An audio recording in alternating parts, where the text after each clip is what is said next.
Welcome class 8th in today's SST class. Students, in our previous class we have discussed about some social reformers. हमने कुछ social reformers के बारे में पढ़ा था जिन्होंने वर्क किया था for caste reformation. And today we will continue our study with more social reformers. कुछ और social reformers के बारे में आज हम पढ़ेंगे हमारी क्लास में. Okay, so let's start.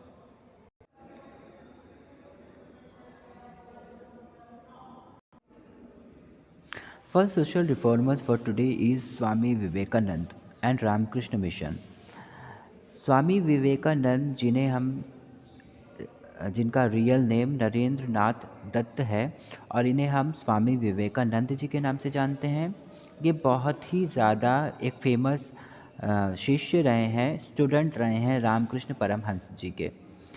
इन्होंने क्या किया है, स्वामी विवेकानंद जी ने बहुत सारे इंडियन वेस्टर्न फ़िलॉसफी की स्टडी की, सब बहुत अच्छे से एनालाइज़ किया और एनालाइज़ करने के बाद उन्होंने पाया कि उस टाइम पर जो इंडियन सोसाइटी में बहुत सारे सुपरस्टिशियस, बहुत सारे अंधविश्वास फॉलो किए जाते थे, बहुत ज़्यादा बुरी रीति रिवाजों को माना जाता था, वो चीज़ें गलत हैं, है ना। तो पाया उन्होंने कि साइंस से इसका कोई भी रिलेशन नहीं है, साइंटिफिक चीज़ें कुछ और हैं और इस तरह की अंधविश्वासों को अगर हम मानते हैं और नैरो माइंडनेस के साथ हम रहते हैं तो ये सही नहीं होगा, ये हमारे डेवलपमेंट के लिए, सोसाइटी के ग्रोथ में रुकावट डालेगा, है ना। तो इसके लिए उन्होंने बहुत ज़्यादा वर्क किया, उन्होंने कास्ट सिस्टम को अपोज़ किया, उन्होंने कास्ट सिस्टम के लिए बहुत सारा वर्क किया, अनटचेबिलिटी को रिमूव करने के लिए, जो छुआछूत भेदभाव जैसी चीज़ें थी उनको रिमूव करने के लिए, हटाने के लिए भी इन्होंने काम किया। और ये मानते थे, स्वामी विवेकानंद जी मानते थे कि अगर किसी भी सोसाइटी का ग्रोथ चाहते हैं, डेवलपमेंट चाहते हैं तो ये केवल पॉसिबल है थ्रू एजुकेशन। अगर एजुकेशन फैला दिया जाए, लोगों को एजुकेट कर दिया जाए, लोगों को सही जानकारी दी जाए, लोगों को नॉलेज दिया जाए, इन्फॉर्मेशन दिया जाए, तो लोगों की लॉजिकल थिंकिंग डेवलप होगी, जिससे जो भी सोसाइटी में इस तरह की बुरी चीज़ें फैली हुई हैं जिनका कोई भी सेंस नहीं बनता है, वो हट जाएगा तभी और हमारी सोसाइटी की कंडीशन इम्प्रूव हो पाएगी। तो इस तरीके से स्वामी विवेकानंद जी ने बहुत सारा एफर्ट किया for upliftment of the society. Next is Kandukuri Veer Salingam. Kandukuri Veer Salingam ji Andhra Pradesh के बहुत ही ज़्यादा प्रोमिनेंट रिफॉर्मर्स रहे हैं। इन्होंने सोसाइटी में फैले हुए उस समय के बहुत सारे सोशल इवल्स के अगेंस्ट वॉर छेड़ा और बहुत एक्टिवली पार्टिसिपेट किया, बहुत एक्टिव रोल के साथ सभी तरह की बुराइयों को रिमूव करने की कोशिश की। इन्होंने एनकरेज किया इंटर कास्ट मैरिजेस को। इनका मानना था कि जो भेदभाव और छुआछूत और ऊंच नीच जैसी बातें हैं जो एक कास्ट दूसरे कास्ट के साथ रखता है, नेगेटिव थिंकिंग जो रखता है, वो अगर रिमूव करना है तो हमें उनको मिलाना होगा, है ना। और वो पॉसिबल हो सकता था मैरिजेस के, अगर इंटर कास्ट मैरिजेस को हम प्रमोट करना शुरू कर दें और एक अलग अलग कास्ट के लोगों की मैरिजेस होती है तो कहीं ना कहीं सोसाइटी में इक्वालिटी इम्प्रूव होगी, है ना। तो इस तरह से कंदुकूरी वीरसालिंगम जी ने इंटरकास्ट मैरिज को बहुत फेवर किया। इसके अलावा वीरसालिंगम जी ने एक टेम्पल भी बनवाया था जिसका नाम था ब्रह्मो मंदिर, और ये हुआ था 1887 में आंध्र प्रदेश में, जहाँ पर ये रहते थे, है ना। तो आंध्र प्रदेश के ही इम्पोर्टेंट प्रोमिनेंट लीडर के रूप में ये जाने जा रहे हैं, एक सोशल रिफॉर्मर के रूप में जाने जा रहे हैं।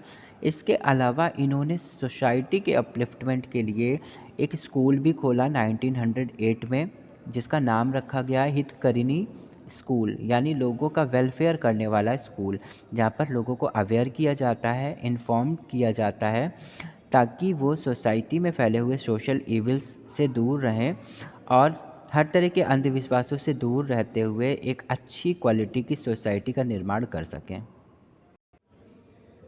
Next is Chembeti Sridhar Naidu. श्रीधर नायडू जी जो थे, इन्होंने एक ऑर्गेनाइजेशन स्टार्ट किया था जिसका नाम इन्होंने रखा वेद समाज, मद्रास में के चेन्नई में। चेन्नई के मद्रास में।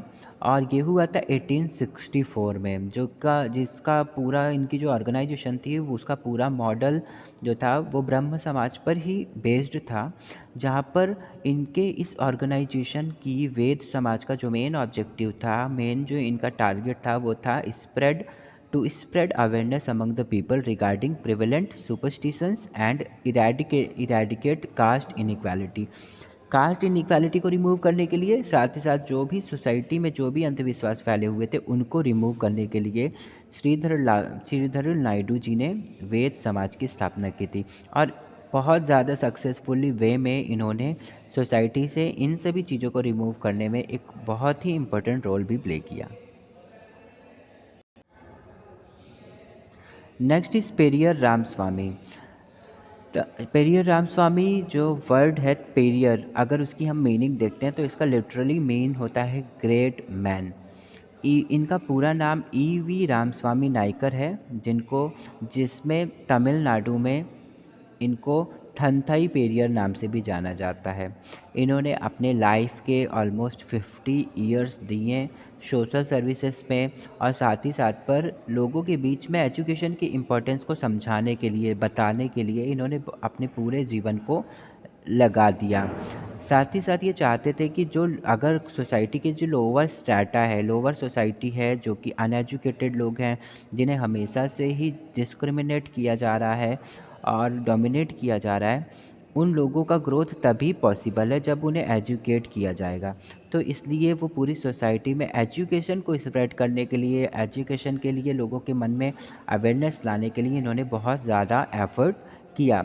इसके अलावा इन्होंने सेल्फ रिस्पेक्ट मूवमेंट भी शुरू किया, जिसमें इन्होंने क्रिटिसाइज़ किया हिंदू स्क्रिप्चर्स और हेगेमोनी ऑफ ब्राह्मण्स। मतलब कि जो भी उस समय पर ब्राह्मण्स के बताए हुए रीति रिवाज थे, तौर तरीके थे, जहाँ पर ब्राह्मण्स शास्त्रों का नाम लेकर, वेदों का नाम लेकर खुद को सुपीरियर दिखाते हुए सोसाइटी के कुछ पर्टिकुलर लोगों को, कुछ पर्टिकुलर ग्रुप्स को छोटा बता रहे थे, है ना। तो इस चीज़ को रिमूव करने के लिए इन्होंने सेल्फ रिस्पेक्ट मूवमेंट की भी शुरुआत की। He also started the Dravida Kazhagam, an organisation that fought for the right of Dalit, है ना। तो दलित्स को राइट्स दिलाने के लिए, इक्वालिटी दिलाने के लिए, एजुकेशन के राइट्स दिलाने के लिए, बहुत सारे दूसरे सोशल राइट्स दिलाने के लिए भी इन्होंने इस ऑर्गेनाइजेशन के स्टार्ट किया और सक्सेसफुल भी हुए। Our next social reformer is Shri Narayan Guru. Shri Narayan Guru ji belong करते थे इजावा कम्युनिटी के। केरला में एक कम्युनिटी है इजावा कम्युनिटी, जो लोअर मानी जाती है, जिसको सोसाइटी में रिस्पेक्ट, इक्वालिटी जैसी चीज़ें नहीं हैं, बल्कि इन लोगों को टेंपल में भी एंट्री करने की परमिशन नहीं होती है। इनको माना जाता है कि अपवित्र लोग हैं, इम्प्योर लोग हैं, और ये उस ग्रुप से, उस कम्युनिटी से बिलोंग कर रहे हैं जो टेंपल जैसी पवित्र जगहों पर नहीं जा सकते, है ना। तो इन्होंने कास्ट सिस्टम के लिए भी बहुत ज़्यादा काम किया कि किसी तरीके से कास्ट सिस्टम को हटाया जाए। अनटचेबल्स के कंडीशन को बेटर करने के लिए भी इन्होंने काम किया। ये वो टाइम था जिस टाइम पर संस्कृत जैसी लैंग्वेज को पढ़ने का अधिकार केवल ब्राह्मण्स को ही दिया गया था। माना जाता था कि एजुकेशन का राइट तो लोअर कास्ट के लोगों को है ही नहीं, और ऊपर से संस्कृत जैसी चीज़ें जो केवल ब्राह्मणों की भाषा है, ऐसा लोग मानते थे। तो उस टाइम पर भी जब सिर्फ ब्राह्मण्स को राइट था संस्कृत पढ़ने का, उस टाइम पर इन्होंने संस्कृत लिटरेचर भी पढ़ा। पढ़ने के बाद इन्होंने कई सारे टेम्पल्स खुद भी बनवाए, और बनवाने के बाद उन्होंने उसमें सबकी एंट्री को अलाउ किया, हर तरह के लोगों की एंट्री को भी अलाउ किया। और यहाँ पर जो इन्होंने टेम्पल्स बनाए वो बिना किसी भी इमेज के, मतलब कोई किसी भी देवी या देवता के इमेज को बिना बनाए ही, कोई भी मूर्ति स्थापित किए बिना ही इन्होंने टेम्पल्स बनवाए, ठीक है।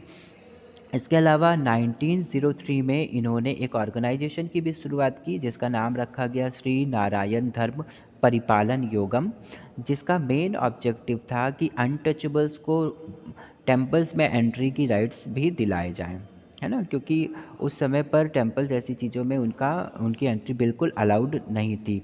तो इस तरीके से हम पाते हैं कि जिस भी तरीके से सोसाइटी के अंदर अनटचेबिलिटीज़ के अलग अलग पार्ट्स थे, अलग अलग तरीके से अनटचेबिलिटीज़ को फॉलो किया जा रहा है, उसमें से एक तरीका ये भी था कि वहाँ पर टेम्पल्स में उनको एंट्री ना देना, जिसके अगेंस्ट श्री नारायण गुरु जी ने बहुत ज़्यादा एफर्ट किया। और बाद में होता भी यही है कि इस तरह के जो भी रिलीजियस प्लेसेस हैं वहाँ पर विदाउट एनी डिस्क्रिमिनेशन आप सबकी एंट्री हो रही है, मतलब पॉसिबल हो चुकी है।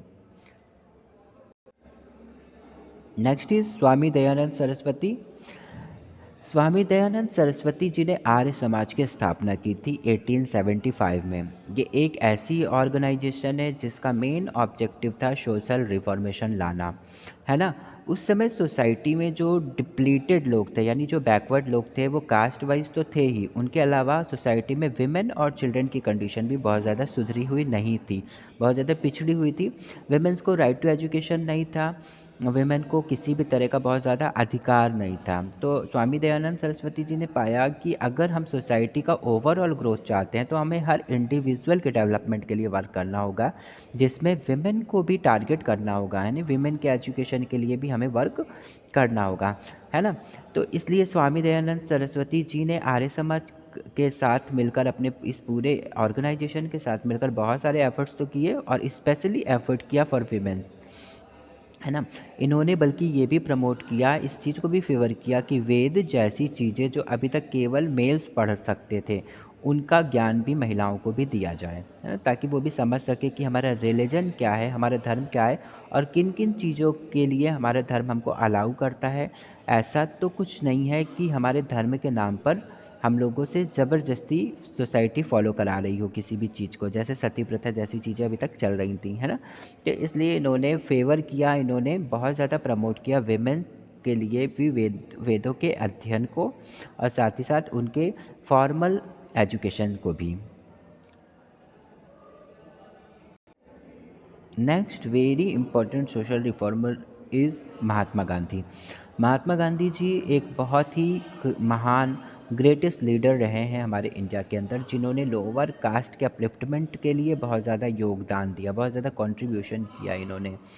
साथ ही साथ पर इन्होंने सोशल रिफॉर्म के लिए तो किया ही काम है, इन्होंने नेशनलिस्ट मूवमेंट में भी बहुत ज़्यादा इम्पोर्टेंट रोल प्ले किया हुआ है।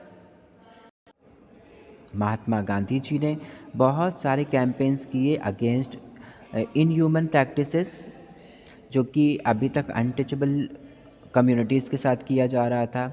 और इनके अलावा इन्होंने एक वर्ड यूज़ किया अनटचेबल्स ग्रुप के लिए, वो वर्ड था हरिजन।